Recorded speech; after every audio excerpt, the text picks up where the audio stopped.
You've been waiting. When would Jameer Nelson's knee be good to go? We're telling you it could be tonight. This is Fantasy Fast Break. Lauren Shehadi alongside fantasy basketball writer Sergio Gonzalez. The original plan for Nelson's return was Wednesday, but he's been impressing people at practice. Could be tonight. Yeah, he was actually good enough at practice that the team felt he was ready to go on Monday. It's not going to happen right away in terms of him starting. Eventually, Coach Van Gundy did say that he wants him to return to the starting lineup.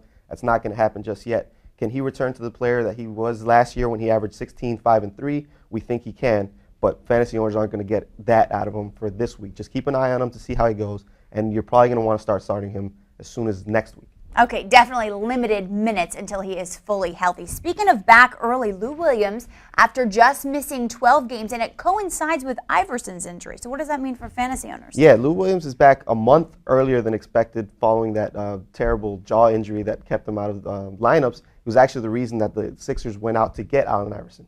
Now, with Allen Iverson hurt this week, we're not going to get a chance to see how those two can coincide in the backcourt. That's something that we're going to start to see next week. But with Drew Holiday and Lou Williams, they're going to be able to take a slower approach to get Lou Williams back to the player he was prior to that. Can he be the number 2 starting fantasy guard that he was prior to the injury? We think he can, but we're probably going to need to see 2 weeks of this before we establish exactly where he's going to be at. All right, so Lou Williams is back. Tracy McGrady is back. But is he really? Because as a fantasy owner, you're not liking his stats very much. Serge, you're not even liking his minutes very much. No. Right now, he's actually not even playing 10 minutes per game, and that's not something that's going to make him useful in fantasy leagues. He's obviously coming back from a major injury, so it's going to take him a little while to get back into playing shape. Eventually, he could start cutting into minutes for players like Trevor Ariza, and that's something fantasy owners could be a little scared about.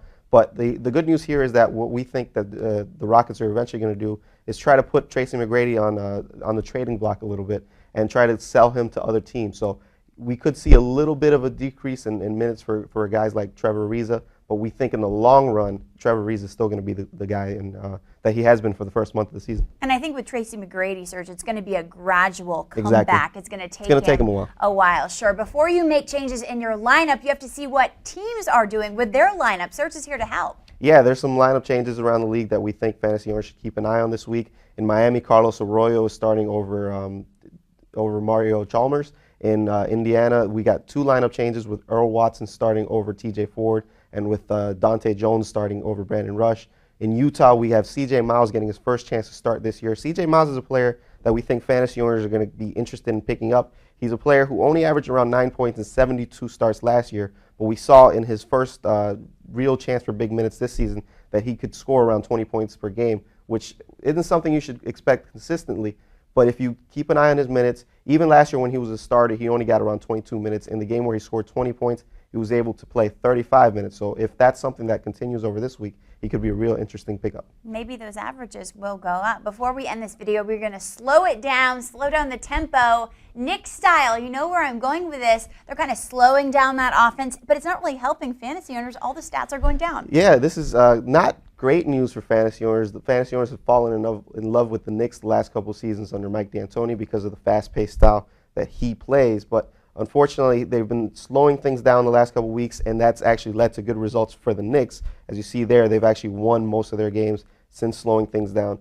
They've actually allowed just 93 points per game, so this is actually something that fantasy owners are going to want to take into account when starting players against the Knicks, because usually they'd been giving up around 105 points per game, and that was around the highest points allowed in the league. Now they're actually in the lower 5th of the league in terms of points allowed. So it's not such a sure thing to start your players against the Knicks anymore. So keep an eye on that, because as long as they continue to win, this is obviously the approach they're going to take. Wow, well, the Knicks aren't very fantasy friendly right now. No, that's a little bit extreme, but we'll see how it goes, and we'll keep an eye on that. For Sergio Gonzalez, I'm Lauren Shehadi. We'll talk to you soon.